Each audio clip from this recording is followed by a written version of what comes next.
Receiving this award is really quite an honor for me, and it's very special. I would like to go so far as to say it's so special because my father won this award in 1987.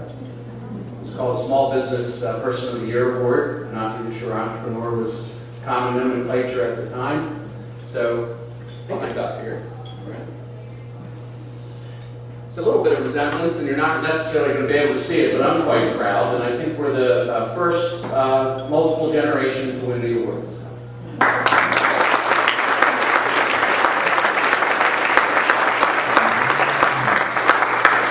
One of the really cool things about it is I remember getting a call from my mother saying, no, you really have to go to this thing, and I was in college at the time, and I was like, Mom, it's college, do I really had to drive up to go to that? But I sat in the conference room, or sat in a banquet hall just like this, and my dad told a story in his talk that I think it was both proud and it was a little bit embarrassing because it's kind of how small business starts. It's that he spoke of a young boy playing on the floor in his reception area as he was trying to do business. And that was me. So I think it's kind of neat how history repeats itself, and I'm really honored to have Hallie here today to celebrate this with me. I realized the value of the county chamber very early on in my career. As Greg was saying, between my father and myself, we've been here 30 plus years. Just a little minor correction to the story. When I first started working for my father in the early 90s, we were very active in the chamber, and at that time, members actually kind of cut their teeth by going door to door selling chamber services. So I really learned to sell by selling the chamber. It was an interesting experience. The chamber's been a really tremendous support for me throughout my career. And when I started CBI Group, obviously it was key to a small business being able to get health and welfare. It's kind of how you can do it. And then I remember a phone call from Joe Curran. Joe is not here today, but he was the chair from a few years back. And Ron Walker was going to retire.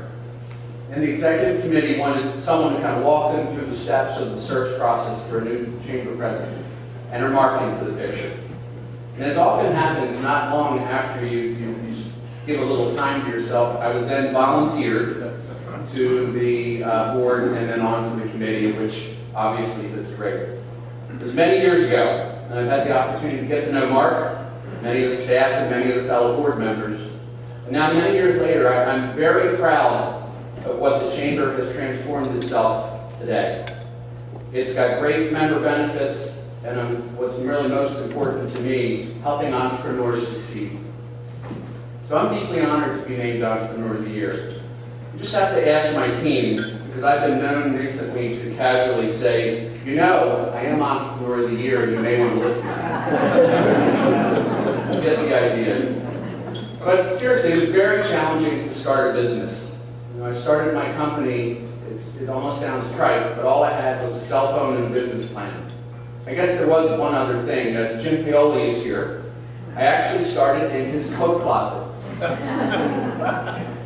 Fair, and he can vouch for that. And there are a couple other people in the room who came to visit me in that coat closet. They know that it's true. Thank you for making that possible, Jim. I appreciate it greatly.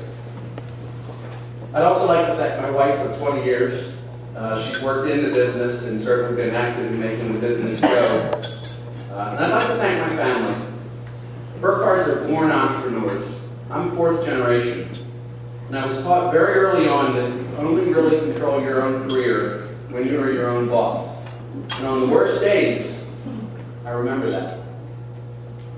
My mother tells me when I was little, and I think to this day, that I wanted to be a park ranger and live in a log cabin with dirt floor. But then I realized the earning potential of a park ranger.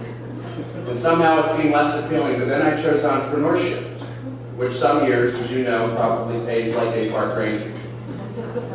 But the definition of entrepreneur is one who takes a risk for the possibility of future reward. I have to say that it's been a pretty cool, amazing journey. The risks have been great, but the rewards have been greater. And I'm reminded that 1 in 5 entrepreneurs don't make it through their first year, and then less than 1 in 10 makes it through year 5. I'm happy to say that I'm 9 years into this journey, and I look forward to many more years as an entrepreneur. These are interesting times we live in. I believe that small business is key to the recovery in this down market. Small business is where innovation begins. Small business is where new jobs come from. I guess I have a little bit of advice for future entrepreneurs. It'll take twice as long and cost double what you think it will, so plan accordingly. Focus on building your skills to become a great leader, and then learn all facets of the business, and don't be afraid to do any of them. And then focus on being a great company, because that's what matters most. Then be a decent employer. And you know what? Great strategy is simple. Do small improvements every day. And really to conclude, when you least expect it, someone or some organization may notice all of your hard work and may decide to recognize you and your efforts, even though it wasn't your objective. So I'd like to thank the Newcastle County Chamber of Commerce for this award, and I accept it on behalf of the many entrepreneurs that are out there just starting their journey.